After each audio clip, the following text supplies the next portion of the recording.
Far-right parties made gains in the European Parliament election on Sunday, adding uncertainty to the EU's future political direction.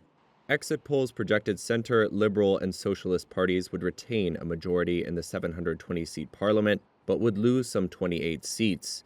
French President Emmanuel Macron was battered by Marine Le Pen's far-right party. Macron said the EU result was grim for his government, and one he could not ignore, prompting him to call a snap national election. If Le Pen's National Rally Party wins a parliamentary majority, Macron would be left with little sway over domestic affairs. German Chancellor Olaf Scholz also endured a painful night. His Social Democrats scored their worst result ever, suffering at the hands of the mainstream conservatives and hard-right Alternative for Germany. Meanwhile, exit polls showed Italian Prime Minister Giorgia Meloni with her position strengthened, with her arch-conservative Brothers of Italy group on top. Despite the far-right's inroads on Sunday, a centralized exit poll showed that the center-right European People's Party will still be the biggest political family in the new legislature, and even gain 5 seats to field 189 deputies. That's good news for EPP member Ursula von der Leyen, as she seeks a second 5-year term at the helm of the powerful EU executive arm.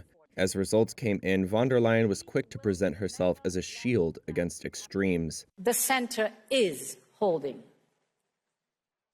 But it is also true that the extremes on the left and on the right have gained support.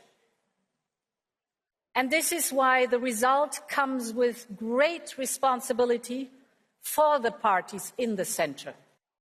Analysts attribute the gains by nationalist parties across Europe to discontent over spiraling prices, concerns over migration, and the cost of the green transition, as well as the war in Ukraine. Conservatives will now seek to translate their victories into influence on EU policy. A rightward shift inside the European Parliament may make it tougher to pass new legislation that might be needed to respond to security challenges, the impact of climate change, or industrial competition from China and the United States.